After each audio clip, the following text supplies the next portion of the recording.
सहनावतु सहनौ भुनक्तु सह वीर्यङ्करवावहै तेजस्विनावधीतमस्तु मा विद्विषावहै। ॐ शान्ति शान्ति शान्तिः। ॐ पूर्णमदः पूर्णमिदं पूर्णात् पूर्णमुदच्यते पूर्णस्य पूर्णमादाय पूर्णमेवावशिष्यते। ॐ शान्ति शान्तिः। श्रुतिस्मृतिपुराणानाम् आलयं करुणालयं नमामि भगवत्पादं शङ्करं लोकशङ्करं शङ्करं शङ्कराचार्यं केशवं बादरायणं सूत्रभाष्यकृतौ वन्दे भगवन्तौ पुनः पुनः। ईश्वरो मूर्तिभेदविभागिने व्योमवद्व्याप्तदेहाय दक्षिणामूर्ते नमः।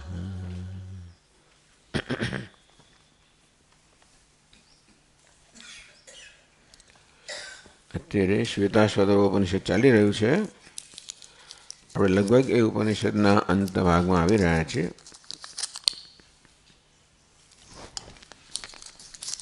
જે ગ્રંથનું આપણે અધ્યયન કરીએ છીએ છે અનુભૂતિ પ્રકાશ, વિદ્યારણ્ય સ્વામી વિરચિત.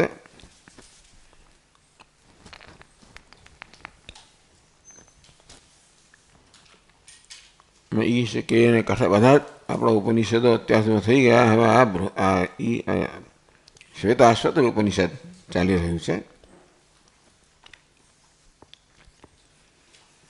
ત્યાં કાળમાં આપણે 90 જેટલા શ્લોકો થઈ ગયા છે. આ પહેલા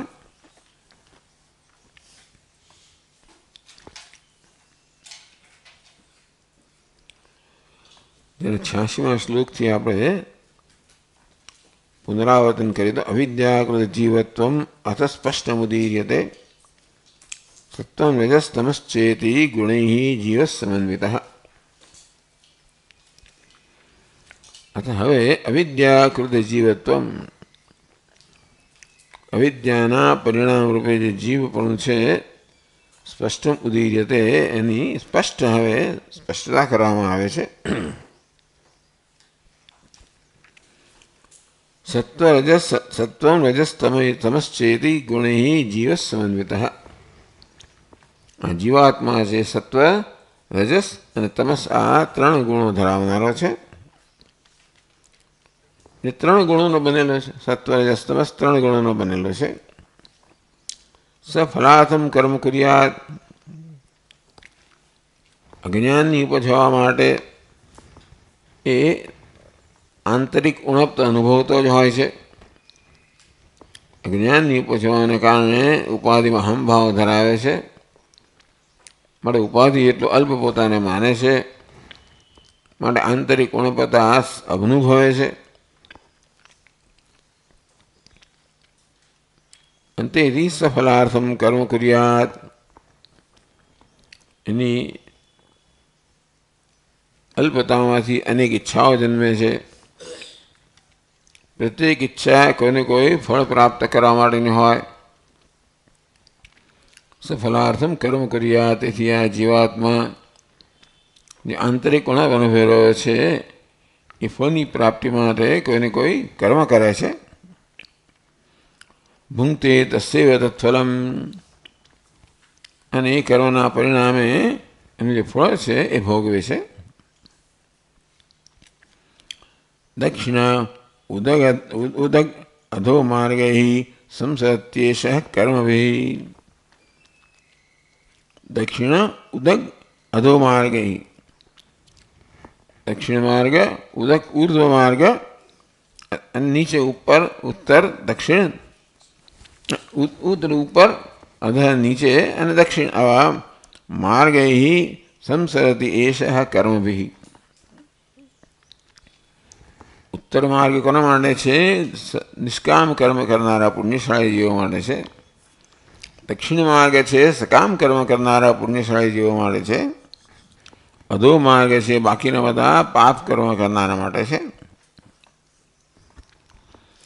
આમ જીવ જે પ્રકારના કર્મ કરે, જે પ્રકારની એની ગતિ પ્રાપ્ત થાય છે, જે ગતિની ઉત્તર માર્ગ, દક્ષિણ માર્ગ અને અધો માર્ગ એ પ્રકારે વર્ગીકરણ થાય છે. ભૂંગતે તસ્યૈવ તત્ફલમ, અને એ પ્રકારની ગતિ પ્રાપ્ત કરે છે અને એ ફળ ભોગવે છે. અંગુષ્ઠ માત્ર હૃન્નિષ્ઠ સ્વપ્રકાશ સૂર્યવત અહંકારોપગાદિ સન્ન સંકલ્પાન કુર્તે બહૂન.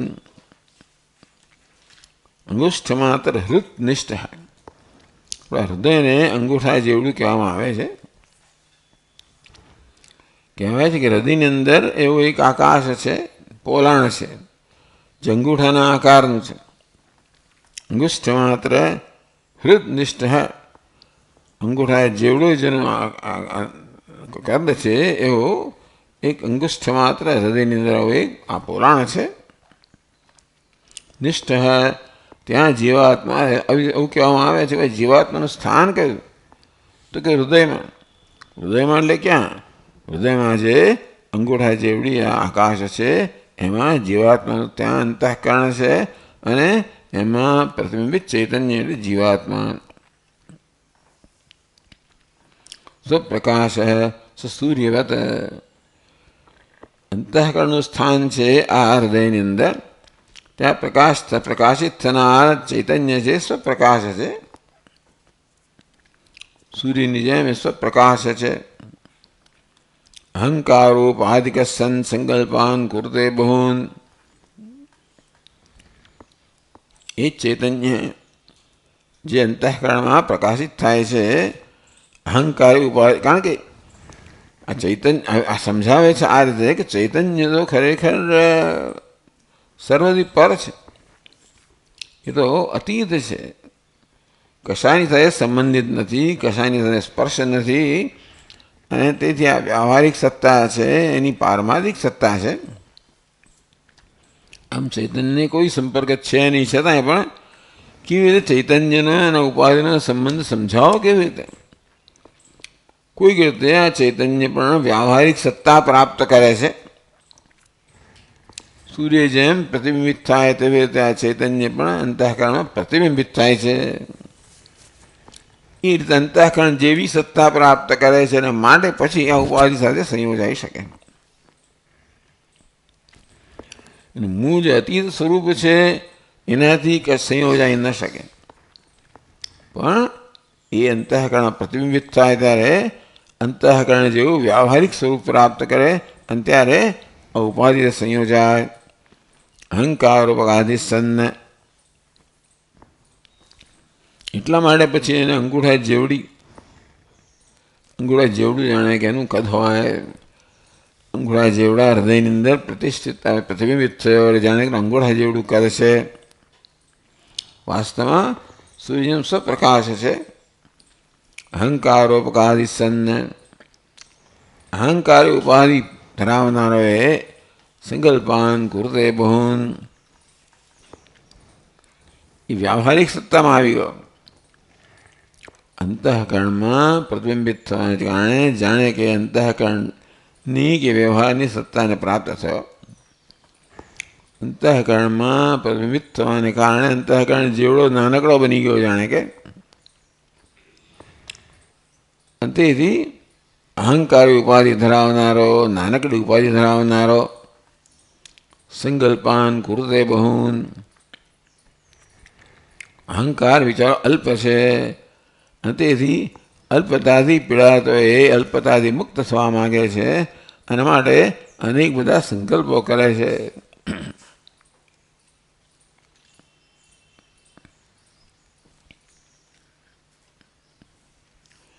બુદ્ધિવૃત્ત્યાત્મ ચૈતન્ય સંયોગાત એષ ચેતન, બુદ્ધિવૃત્તિ અને આત્મચૈતન્ય સંયોગાત, બુદ્ધિવૃત્તિ અને આત્મચૈતન્ય સંયોગાતથી સસંકોચ વિકાસાભ્યામ તૈ દેહૈ સમો ભવેત. આ બુદ્ધિ વૃત્તિ છે ને સંકોચ વિકાસને પ્રાપ્ત કરે. ચૈતન્ય છે એ તો સંકુચિત વિકસિત દેખાય. જેવી રીતે કોઈ અરીસામાં સૂર્યનું કોઈ પણ પ્રકાશિત પદાર્થનું પ્રકાશમાન પદાર્થનું પ્રતિબિંબ પડતું હોય તો અરીસાનો જેવો આકાર હોય વિકાર હોય એ પ્રકારનું પ્રતિબિંબ જણાય. એવું જ અહીંયા આગળ દૃષ્ટાંત છે કે જાણે કે બુદ્ધિવૃત્તિમાં અંતઃકરણમાં ચૈતન્ય પ્રતિબિંબિત થાય છે અને તેથી બુદ્ધિવૃત્તિમાં સંકોચ આવે વિકાસ થાય તેવી રીતે એ ચૈતન્ય જે પ્રતિબિંબિત થયો છે એમાં પણ સંકોચ વિકાસ થાય, સંકોચિત થાય, વિકસિત થાય. એટલા માટે તૈ દેહ સમો ભવેત. કારણ કે દેહ તો અનેક આકારના બધા હોય. કીડીથી માંડીને હાથી સુધી બ્રહ્મા સુધીના દેહો હોય.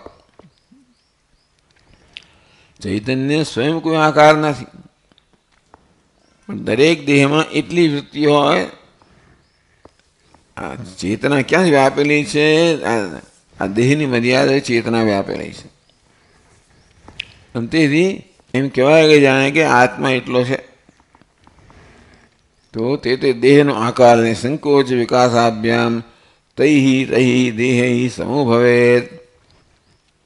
જેમ દેહ સંકોચિત થાય, વૃત્તિ સંકોચિત થાય, વિકસિત થાય, તેમ પેલો ચેતન પણ સંકોચ વિકાસને પ્રાપ્ત કરે છે. નૈવ સ્ત્રી ન પુમાનેશ ન ચૈવાયમ નપુંસક. ઉપાધિના ધર્મ છે સ્ત્રી પુરુષ નપુંસક વગેરે. બસ ચૈતન્યને કોઈ એવા ગુણ છે નહીં. ચૈતન્ય વાસ્તવમાં નિર્વિશેષ છે, સિર્ફ વિશેષતાથી રહિત છે. અંતઃકરણમાં પ્રતિબિંબિત થવાને કારણે જાણે કે અંતઃકરણની વિશેષતાઓ ધરાવતો થઈ જાય છે. વાસ્તવમાં એની કોઈ વિશેષતા નથી. માટે નહીં સ્ત્રી સ્વભાવથી આપણે ચૈતન્ય છે. સ્ત્રીપણું પુરુષપણું એ આપણો સ્વભાવ નથી, એ તો આગંતુક છે. કર્મને કારણે જે પ્રકારનો દેહ પ્રાપ્ત થયો હોય એ દેહની સાથે અહમભાવથી જોડાયેલાના કારણે મેં સ્ત્રી પુરુષ વગેરે મારી સાથે માનું. વાસ્તવ હું જે ચૈતન્ય છું. નૈવ સ્ત્રી ન પુમાનેશ. સ્ત્રી પણ નથી, પુરુષ પણ નથી, ન ચૈવાયમ નપુંસક પણ નથી.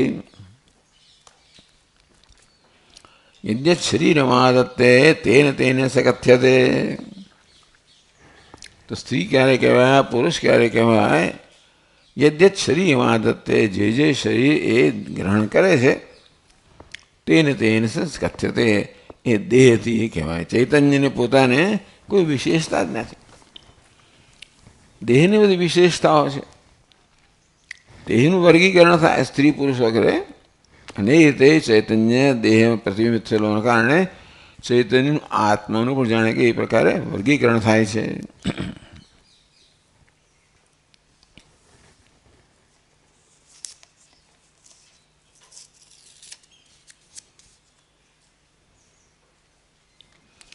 કર્મવશાદ યદ્યત શરીરમાદત્તે તેન શરીરેણ સ્ત્રી પુમાન પુંસક ઇતિ વા આખ્યાયતે. પોતાના કર્મને કારણે જે કોઈ દેહ પ્રાપ્ત કરે એ દેહને કારણે આ પ્રકારનું એનું આવું નામ મળે. તદનેન વસ્તુતઃ પરમાત્મા ઔપાધિકમ જીવત્વમ ઇતિ ઉક્તમ ભવતી. એ વાસ્તવમાં જીવાત્મા કોણ? પરમાત્મા છે. પરમાત્મા જાણે કે આ ઉપાધિ સંયોજાઈને જીવ એવા પ્રકારની ઉપાધિ પ્રાપ્ત કરે છે, અને એના વસ્તુતઃ પરમાત્મા એવા વાસ્તવમાં જે પરમાત્મા છે. ઔપાધિકમ જીવત્વમ, એ ઉપાધિના બધા ધર્મ હોય સ્ત્રી પુરુષ વગેરે, અને તેથી એવું જીવત્વ પ્રાપ્ત કરે છે પરમાત્મા.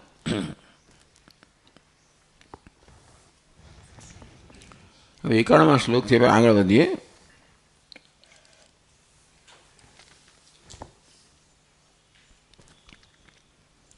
અવિદ્યાધીન જીવેશૌ ઉક્તૌ યત્તત્વમેવયોઃ તમેતયોઃ તદ્વિદ્યા સિદ્ધયે કાલે સ્વભાવાદીન વિચારયેત.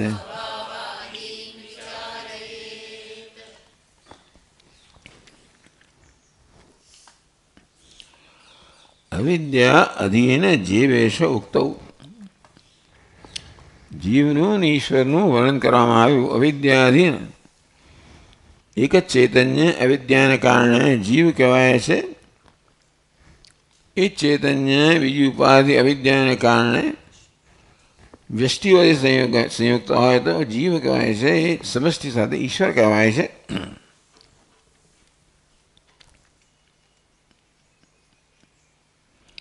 એ તત્વ એ તયો. આ જીવ અને ઈશ્વરનું તત્વ શું છે?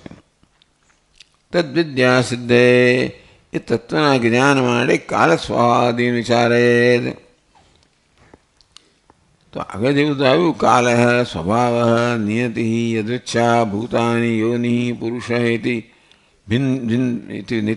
ઇતિ ચિંત્યા. આગળ જ આવ્યું કાલ સ્વભાવ નિયતિ યદૃચ્છા ભૂતાની યોનિ પુરુષ ઇતિ ચિંત્યા. તત્વના વિચાર માટે સારા પ્રારંભ જ આ પ્રકારનો શ્લોક આવી ગયો શ્વેતાશ્વતરમાં. એટલે કાળ સ્વભાવાદીન વિચારેત. આગળનો ઉલ્લેખ આવી ગયો કાળ સ્વભાવ નિયતિ યદૃચ્છા વગેરે. અથ ષષ્ઠ અધ્યાય વિવરણ આરભ્યતે. હવે છેલ્લો અધ્યાય છે જે શ્વેતાશ્વત ઉપનિષદનો એના વિવરણનો પ્રારંભ થયો.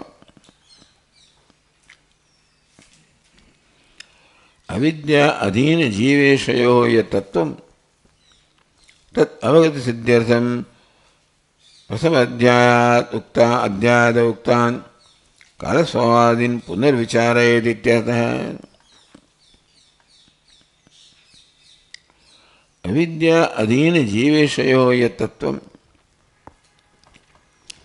આ જીવ અને ઈશ્વર એક જ ચૈતન્ય. અવિદ્યાને કારણે જીવ અને ઈશ્વર એ પ્રકારની ઉપાધિ કે નામ પ્રાપ્ત કરે છે. વ્યષ્ટિ ઉપાધિ સાથે સંયુક્ત થવાથી જીવ એવી સંજ્ઞા મેળવે છે. સમષ્ટિ ઉપાધિમાં અહમ ભાવથી ઈશ્વર એ પ્રકારની સંજ્ઞા પ્રાપ્ત કરે છે. અવિદ્યા અધીન જીવેશયો. એ જોઈએ તો જીવ અને ઈશ્વર બંને અવિદ્યાના અધીન છે.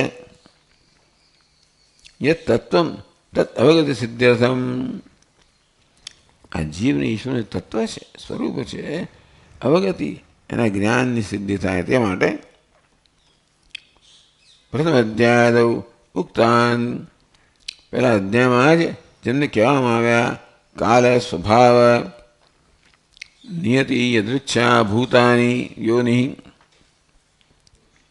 કાલ સ્વભાવ નિયતિ યદૃચ્છા ભૂત પંચક પ્રધાન જીવાના અમે કહી દીધું. પહેલા અધ્યાયમાં જે કહેવામાં આવેલા કે જગતના કારણ તરીકે વિચાર થઈ રહ્યો છે કે જગતનું શું કારણ છે. એ વિચાર માટે આ તત્વોને ધ્યાનમાં લેવામાં આવ્યા. કા જગતનું તત્વ છે, કારણ છે, સ્વભાવ જગતનું કારણ છે, નિયતિ યદૃચ્છા ભૂત પંચક પ્રધાન જીવ જગત મૂલત્વમ. તો આ બધાનું તો જગત મૂલત્વ કારણ, આ બધા જગતનું કારણ હોઈ શકે નહીં. ઇતિ નિરૂપણાર્થમ પૂર્વમ કાલ સ્વભાવાદે વિચારિતા. આ વિચાર આગળ થઈ ગયો છે કે હું એકેય પણ જગતનું કારણ બનવાની ક્ષમતા ધરાવતો નથી. એ સર્વમર્યાદિત કાળ છે, સ્વભાવ છે, નિયતિ, આ બધી જ વસ્તુઓ.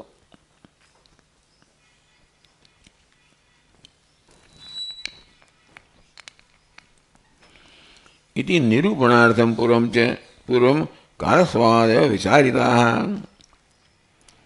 કાળ સ્વભાવ વગેરે જગતનું કારણ ન બની શકે.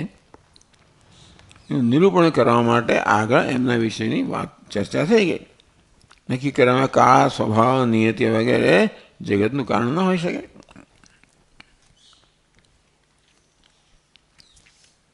અદ્યતુ પરમાત્મ મહિમ્ન પ્રખ્યાપનાય પુનર્વિચાર્યતે. આ તો વિચાર થઈ ગયો છે, વળી પાછો પુનઃ વિચાર્યતે, ફરી પાછો આ બધાનો વિચાર કરવામાં આવે છે. કેમ? પરમાત્મા મહિમ્ન ખ્યાપનાય, પરમાત્માના મહિમાનું ખ્યાપન કરવા માટે વળી પાછો એ વિચાર થઈ રહ્યો છે.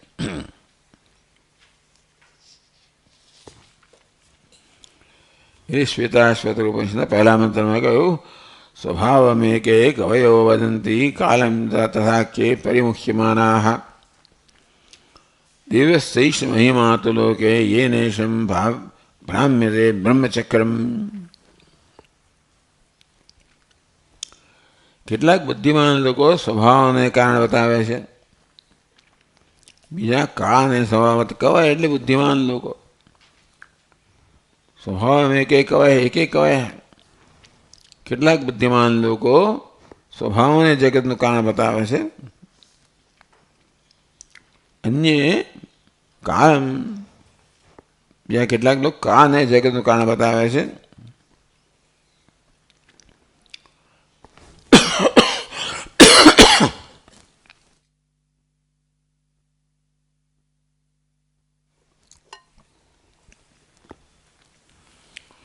દેવસ્યૈષ મહિમાતુ લોકે યેનેદં ભ્રામ્યતે બ્રહ્મચક્રમ. જે લોકો કાળ વગેરેને કારણ માને છે ખરેખર જાણતા નથી. એ આ તો ભગવાનનો મહિમા, દેવસ્યૈષ મહિમા, આ સર્વ દેવનો ભગવાનનો મહિમા છે. યેનેદં ભ્રામ્યતે બ્રહ્મચક્રમ, જેને કારણે આ બ્રહ્મચક્ર ઘૂમી રહ્યું છે એ તો દેવનો મહિમા છે, બીજા કોઈનો નહીં.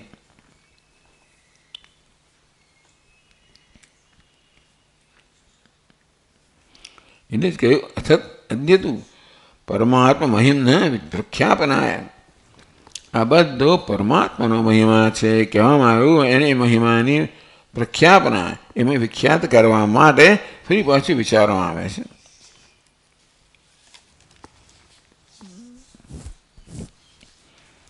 સ્વભાવમેકે કવયો વદંતી કાલમ તથાન્યે પરિમુખ્યમાનાઃ દેવસ્યૈષ મહિમાતુ લોકે યેનદં ભ્રામ્યતે બ્રહ્મચક્રમિતિ.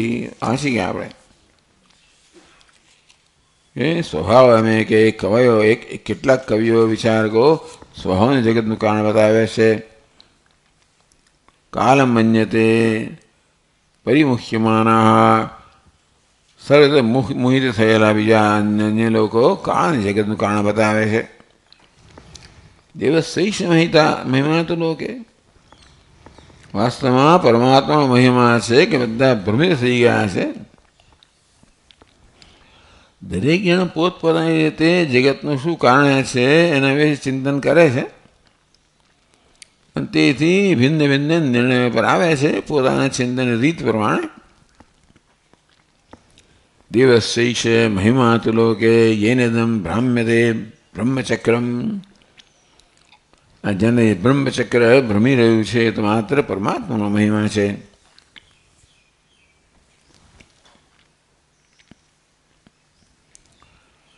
એટલે દેહ મહિમા ખ્યાપનાય પુનઃ વિચાર નિર્ધાર્યતે. આ તો પરમાત્માનો મહિમા છે જેને કારણે બ્રહ્મચક્ર ઘૂમી રહ્યું છે, તેથી એ પરમાત્માના મહિમાને વિખ્યાત કરવા માટે આ વળી પાછું વિચાર કરવામાં આવે છે. તો 92મા શ્લોકમાં કહે છે,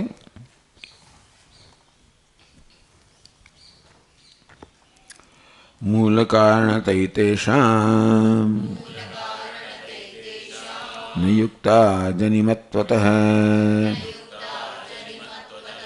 દેવસ્ય મહિમાયોસૌ માયાખ્યસ્તસ્ય યુજ્યતે.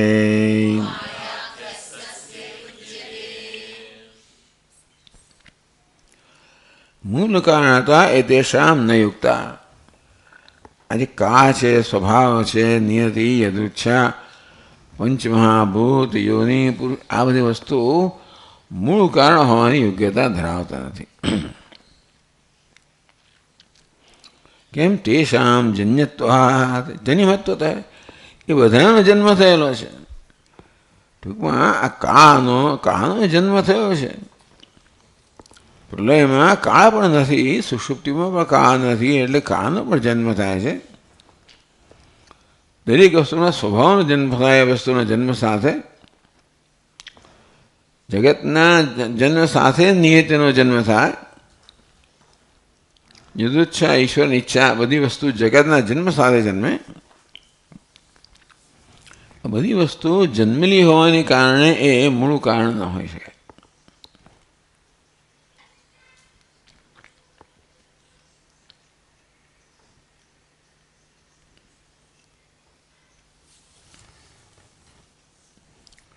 અનાદે માયાભિદસ્ય દેવમહિમ્નો એવ મૂળ કારણતા યુજ્યતે. અનાદે માયાભિદસ્ય દેવમહિમ્ન, આ દેવતાનું મહિમા જે માયા કહેવાય છે એ અનાદિ છે, અને એ જ મૂળ કારણ હોઈ શકે. માયા જ મૂળ કારણ હોઈ શકે. આ માયા છે પરમાત્માનો મહિમા છે, એ અનાદિ છે. એટલે કે માયાનું કોઈ આદિ નથી, માયાનું ઉત્પત્તિ નથી. તેથી જગત જેની ઉત્પત્તિ છે એનું કારણ તો ઉત્પત્તિ રહિત હોવું જોઈએ. નહીં તો એ પણ ઉત્પત્તિવાળું હોય તો એનું પણ કારણ શોધવું પડે. આ રીતે મૂળ કારણની શોધમાં આપણે આટલું જ નક્કી કરી છે કે મૂળ કારણ પોતે તો કાર્ય ન હોવું જોઈએ. મૂળ કારણ હોવું જોઈએ. એનું પણ કોઈ કારણ હોય તો એનું પણ કારણ શોધવું પડે. જગતનું જે મૂળ કારણ છે એ કાર્ય ન હોવું જોઈએ, ઉત્પન્ન થયેલું હોવું ન જોઈએ. અને માયા એટલે દિવસે મહિમા યો સૌ માયાખ્યા. આ માયા જે છે એ બધાનું મૂળ છે, અને એનું કોઈ મૂળ નથી. પ્રશ્ન પૂછો કે અવિદ્યા કેમ છે? સ્વામીજી, અહીં અજ્ઞાન છે કેમ ભાઈ? બધાનું કારણ વેદાંત કહે કે આ બધા સંસારનું કારણ અવિદ્યા છે. પણ અવિદ્યા કેમ છે? તો કે છે અવિદ્યા કહો, માયા કહો, જે બધાનું કારણ છે એનું કોઈ કારણ આપણે આપી શકતા નથી. એટલે વેદાંતિન પણ છેવટે કારણ વિશે પ્રશ્ન કરવામાં આવે તો અવિદ્યા સુધી લઈ જાય, માયા સુધી લઈ જાય. એનું કારણ તો કે ખબર નથી.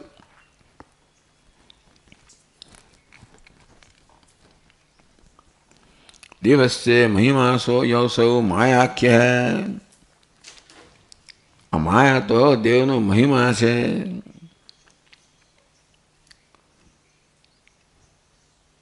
તસ્ય મૂળ કારણતા યુજ્યતે.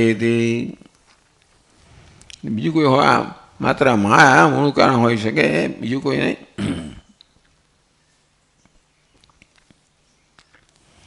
માયા અનાદિ છે, ઈશ્વરનો મહિમા છે, અને તેથી એ જ મૂળ કારણ હોવાની ક્ષમતા ધરાવે છે.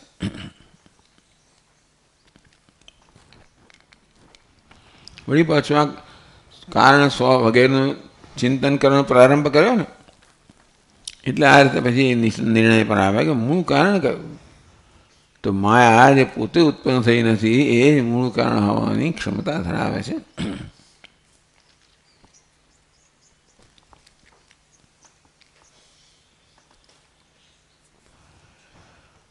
પછી ત્યાં ઉપનિષદના બીજા શ્લોકમાં 6થા અધ્યાયના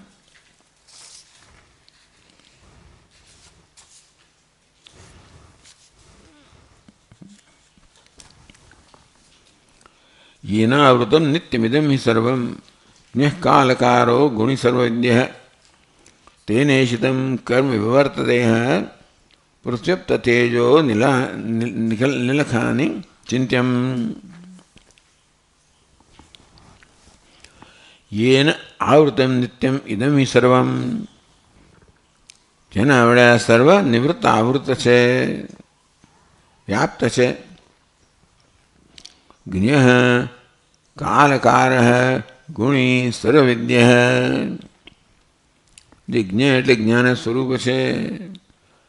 કાલકાર એટલે કાળનો પણ કરનારો, કાળનો પણ કરતા.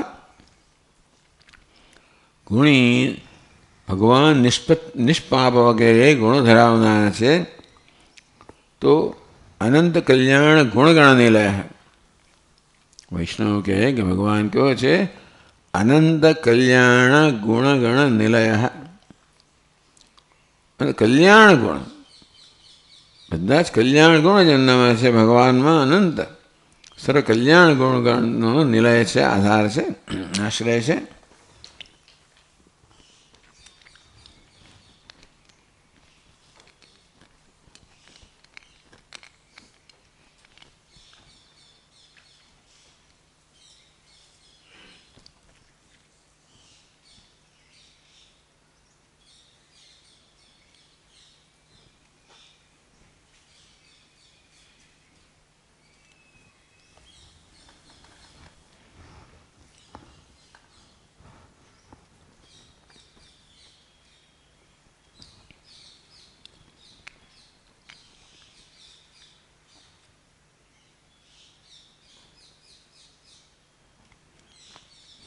અનાદેહે માયાભેદસ્ય દેવમહિમ્ન એવ મૂળ કારણ યુજ્યતે.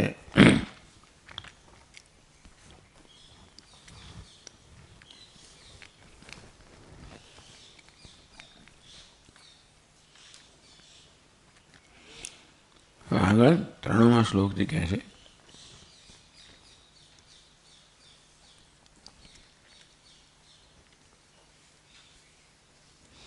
એટલે માયા જે છે એ તો દેવનો મહિમા છે. એટલે માયામાં પણ મૂળ કારણ પણ ના હોઈ શકે. એટલે દેવ જે છે એ દેવ મહિમ્ન એશ મૂળ કારણ યુજ્યતે. તન્મહિમ્નાવૃતમ સર્વમ કાલમ ચ કલયત્યસૌ ભૂતભવ્યાદિરૂપેણ ભિન્નોऽસૌ જાયતે તતઃ.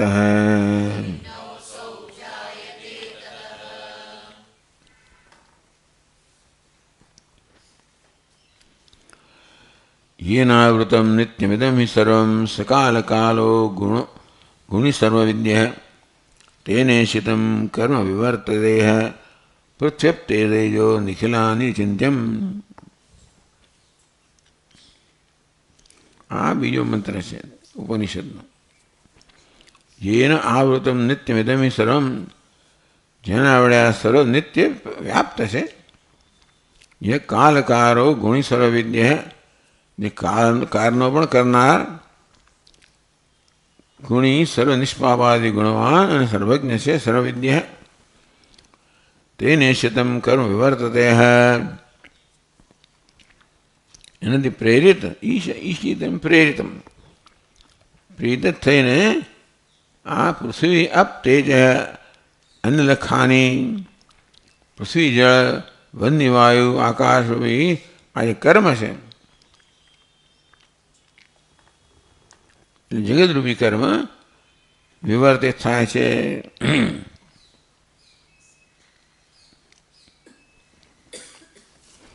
એટલે વિચાર કરતા કરતા આગળ આ પ્રકારના નિશ્ચય પર આવ્યા કે જેના દ્વારા આ બધું વ્યાપ્ત છે અને જે જ્ઞાન સ્વરૂપ છે, કાળનો પણ કરતા છે, નિષ્પાવાદી ગુણવાન છે, સર્વજ્ઞ છે, જે પ્રેરિત થઈને આ પંચમહાભૂત છે એ પોતાની પ્રવૃત્તિ કરે છે, તો એની ઉત્પત્તિ એના વિશે વિચાર કરવો જોઈએ.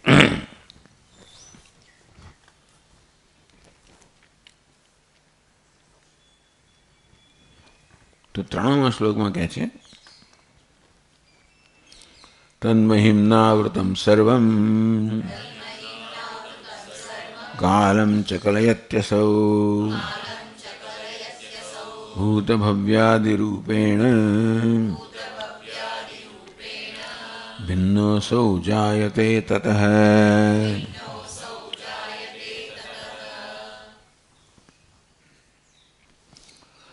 તન્મહિમના આવૃતમ સર્વમ. એ પરમાત્માના મહિમાથી સર્વ વ્યાપ્ત છે.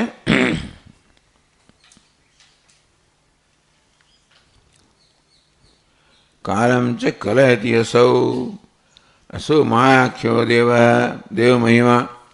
કાલમ ચ કલયતી ઉત્પાદયતી. આ માયારૂપી પરમાત્માનો મહિમા છે એ કાળને પણ ઉત્પન્ન કરે છે.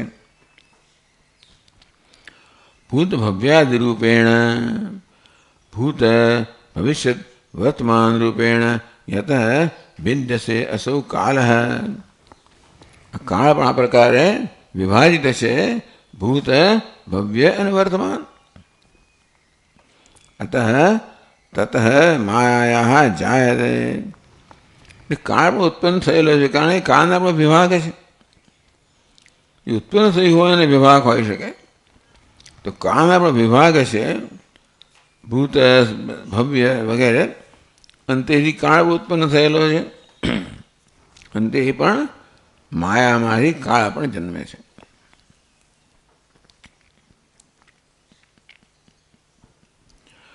ભૂત ભવિષ્યત આદિ કાલ કાલાનામ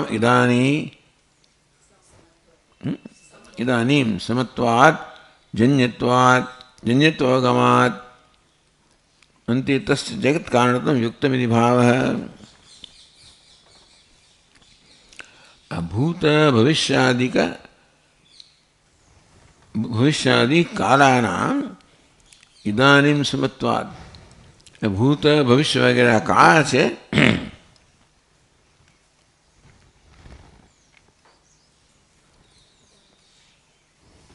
જન્મત્યવગમાત. આ કાળ છે એ પણ એનું ઉત્પત્તિ છે એ પ્રકારે આપણે નિશ્ચય કરી શકીએ છીએ. કારણ કે ભૂત ભવ્ય ભવિષ્ય સતત કાળ પરિવર્તન પામતો રહે છે. જે પરિવર્તન પામનારી વસ્તુ હોય એ તો મૂળ કારણ ના હોય, એનું પણ કારણ હોવું જોઈએ. મારે કાળ પણ જન્ય છે. ટૂંકમાં એવો સમય છે જ્યારે કાળ પણ નથી. જેમ કે પ્રલયમાં કાળ નથી, સુષુપ્તિમાં કાળ નથી, એવો સમય છે જ્યારે કાળ પણ નથી. માટે કાળની પણ ઉત્પત્તિ જન્યત્વાદ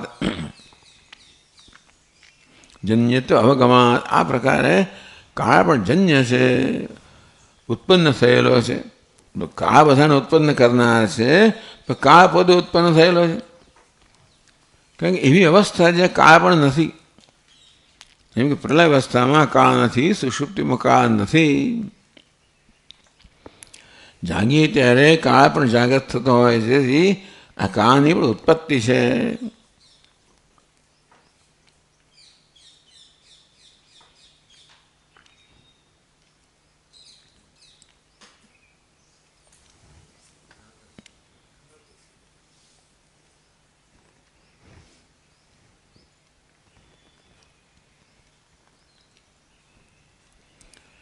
એટલે કાળ પણ જગતનું કારણ હોઈ શકે એવું કહેવાય નહીં. કાળના વિભાગ છે ભૂત વર્તમાન ભવિષ્ય. કાળમાં સતત પરિવર્તનશીલ છે અને માટે કાળ પણ ઉત્પન્ન થયેલો છે. જે ઉત્પન્ન થયેલું હોય એ મૂળ કારણ ન કહેવાય. માટે કાળ પણ તસ્ય જગત કારણત્વ ન યુક્તમિતિ ભાવ. એ પણ જગતનું કારણ હોય એવું ના હોઈ શકે.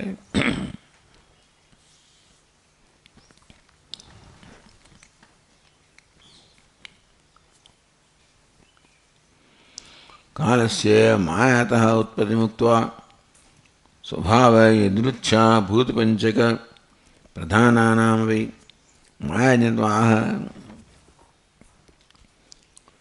તો પહેલાં તો કહ્યું કે માયા પોતે જન્મેલી છે. કાળ વગેરે માયામાંથી ઉત્પન્ન થયેલો છે.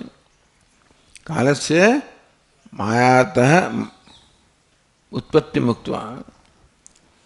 કારણ કે કાળ એવો સમય છે જ્યારે કાળ પણ નથી. અવિદ્યા છે, અંધકાર છે, એટલે માની કે ભાઈ માયા છે, એટલે કાળ પણ માયામાંથી ઉત્પન્ન થયેલો છે. સ્વભાવ યદૃચ્છા ભૂત પંચક પ્રધાનાનાપી તો સ્વભાવ કહો, યદૃચ્છા કહો, પાંચ મહાભૂત કહો, પ્રધાન કહો, એ બધું પણ માયાજન્યત્વ, એ બધા પણ માયામાં ઉત્પન્ન થયેલા છે.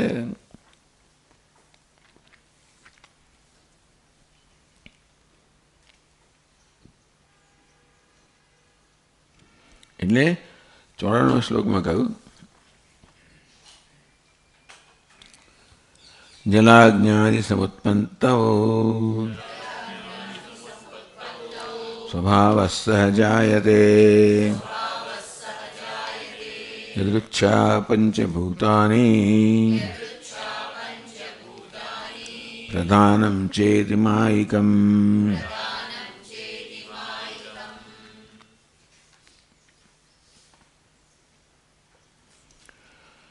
જલ અજ્ઞાદિ સમુત્પત્તૌ સ્વભાવ સહજાયતે. આ જળ, અગ્નિ વગેરે બધા જે તત્વો છે એની ઉત્પત્તિ થાય ત્યારે સ્વભાવ સાથે ઉત્પન્ન થાય છે. તો ભાઈ દહન કરવું અગ્નિનો સ્વભાવ છે, અગ્નિ સાથે સ્વભાવ ઉત્પન્ન થાય, તેમ દરેક વસ્તુનો સ્વભાવ છે. તો કે ભીંજાયું જળનો સ્વભાવ છે, એની જળ સાથે ઉત્પન્ન થાય. આ રીતે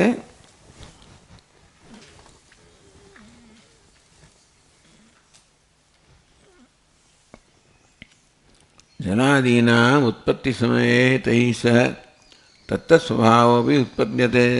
કહ્યું એવું તત્વની ઉત્પત્તિ સાથે અગ્નિની ઉત્પત્તિ થાય એટલે એનું દાહત્વ ઉત્પન્ન થાય છે. પૃથ્વી સાથે ગંધ, આ વસ્તુ સાથે સ્વભાવ પણ ઉત્પન્ન થાય.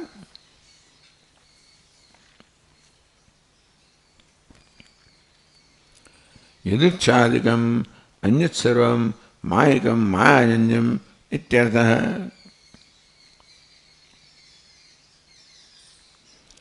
એટલે શ્લોકમાં કહ્યું યદુચ્છા પંચભૂતાની પ્રધાનમ ચેતિ માયિકમ.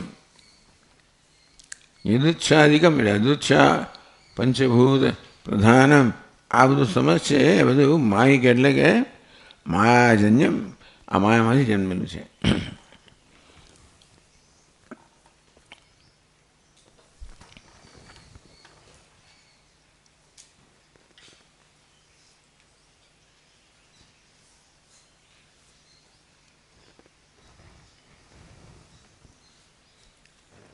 अत्र अतर्क्यता उपनतस्य उत्पादन शक्ति एव यदुच्छा इति.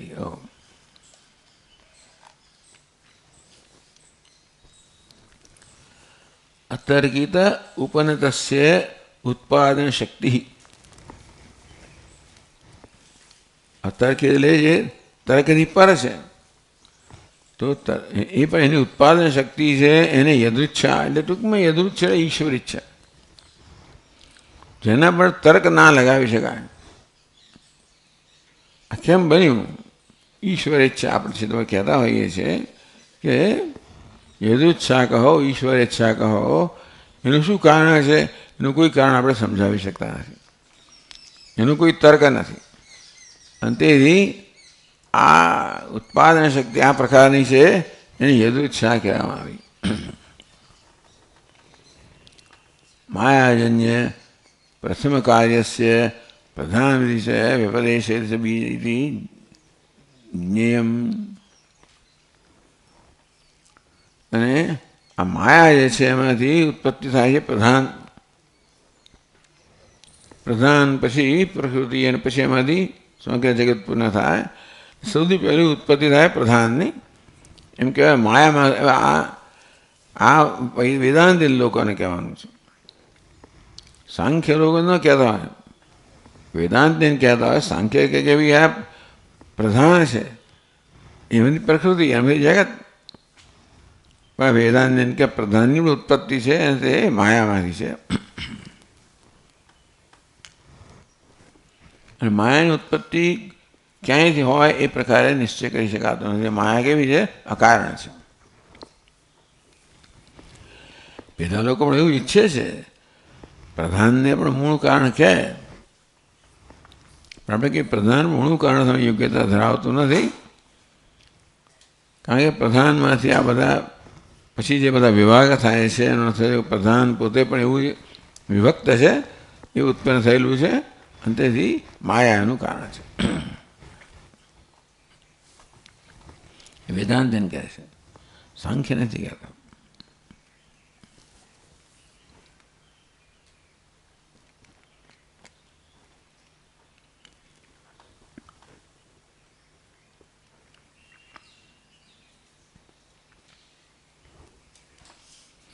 યદુચ્છા પંચભૂતાની પ્રધાનમ ચેરી માયકમ, માયાનું પ્રથમ કાર્ય છે એને પ્રધાન કહેવામાં આવ્યું.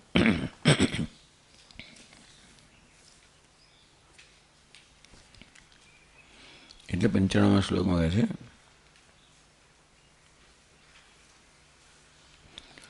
મૂળ કારણતાસ્તેષ મૂળ કારણતાસ્ત્યેવ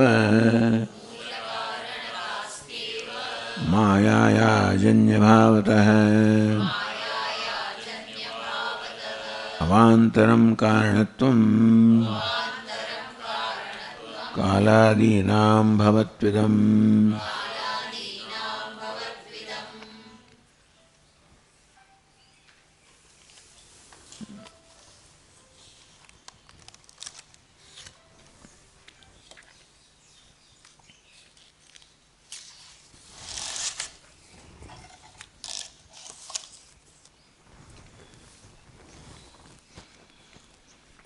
મૂળ કારણતા અસ્તિ એવ માયાયા, એટલે તેથી માયાની મૂળ કારણતા છે, માયા મૂળ કારણ છે. જન્ય ભાવતઃ અવાંતરમ કારણત્વમ કાલાદીનાં ભવત્વિદમ. કાલ સ્વભાવ આજે કહેવામાં આવે એમાં માયા એ મૂળ કારણ છે, બાકીના બધા અવાંતર કારણો છે. અવાંતર એટલે મધ્યમ કારણો. ધારો કે આકાશ હોય, એમાંથી વાયુ ઉત્પન્ન થયો હોય, વાયુ કાર્ય પણ છે, અને અગ્નિનું કાર્ય છે, કારણ છે, અગ્નિ કાર્ય છે, જળનું કારણ છે વગેરે. તેવી રીતે જે મૂળ કારણ છે એ એનું કોઈ કારણ નથી, એને આપણે મૂળ કારણ કહીએ. જેનું કોઈ કારણ ના હોય એ મૂળ કારણતા અસ્તિ એવ માયાયા જન્ય. તેથી માયા એ છે મૂળ કારણ છે. જન્ય ભાવ અવાંતરમ કારણત્વમ કાલાદીનાં ભવત્વિદમ. કાળ વગેરે છે એ પણ કારણ છે, પણ કહેવાય છે અવાંતર કારણ. કાળ કશાકમાંથી ઉત્પન્ન થયું અને એમાંથી બાકીની વસ્તુ ઉત્પન્ન થઈ. અતો માયા એવ મૂળ કારણત્વમ અસ્તિ. માયા જ મૂળ કારણ છે, નિગમાયતી મૂળ કારણતા હતી. કાલાદીનાં જન્ય ભાવત કાર્યત્વાદ. તો બીજા બધા છે એ ગૌણ કારણ છે, અવાંતર કારણ છે, એ મૂળ કારણ નથી. અવાંતરમ કારણત્વમ કાલાદીનાં કાર્યત્વાદ અથવા જન્યતે સભી ભાવત્વાદ અવાંતરમ કારણત્વમ ભવતુ ઇતિ યોજના અથવા જન્યત્વે સતી. બધી જ વસ્તુઓ માયા સિવાયની બધી વસ્તુનો જન્મ છે, માટે ભાવત્વાદ એમના હોવાપણું છે. અનંતરમ કારણત્વમ ભવતુ ઇતિ. બાકીના જે છે કાર છે, કર્મ છે, સ્વભાવ છે, બધા જન્મેલા છે. અને તેથી જન્યત્વે સતી ભાવત્વાદ એ જન્મેલા છે, ભાવ હોવાપણું ધરાવે છે, અવાંતર કારણ છે, મૂળ કારણ માયા છે. કારણ વિશે વિચાર ચાલી રહ્યો છે. એવા નિર્ણય પર આવે છે કે મૂળ કારણ તો માયા છે, બાકી કારણો છે પણ કેવા છે અવાંતર કારણ. એ કારણ પેલાનું હોય પણ પોતે બીજામાં ઉત્પન્ન થયેલું હોય. એ પ્રકારે ધારો કે બીજ છે એ મૂળ કારણ છે, અંકુર એમ ઉત્પન્ન થયું, અંકુર કાર્ય છે બીજનું, પણ પછી છોડ થાય એનું કારણ છે. આ છોડ વળી કાર્ય છે અંકુરનું, એમાંથી બીજ ફળ થાય, વૃક્ષ થાય એ કાર્ય છે. આ પ્રકારે આવી કાર્યકારણ પરંપરા હોય છે ને વચ્ચે અવાંતર કારણ હોય, કારણ પણ હોય અને કાર્ય પણ હોય. એક માયા એવું છે જે કાર્ય છે ને કારણ નથી. આ જગત એવું છે જે કાર્ય છે, કાર્ય જ છે અને કારણ નથી. માયા એવું છે જે કારણ છે અને કાર્ય નથી.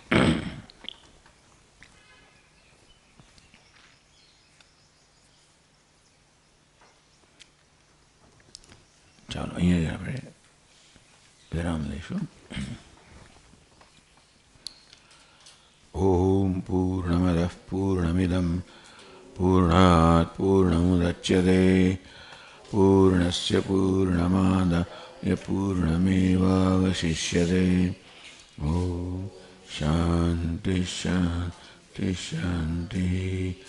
શંકરં શંકરાચાર્યં કેશવં બાદરાયણં સૂત્રભાષ્યકૃતૌ વંદે ભગવन्तौ પુનઃ પુનઃ. ઈશ્વરો ગુરુરાત્મેતિ મૂર્તિભેદવિભાગિને વ્યોમવદ્વ્યાપ્તદેહાય દક્ષિણામૂર્તયે નમઃ. ઓમ શાંતિ શાંતિ શાંતિ.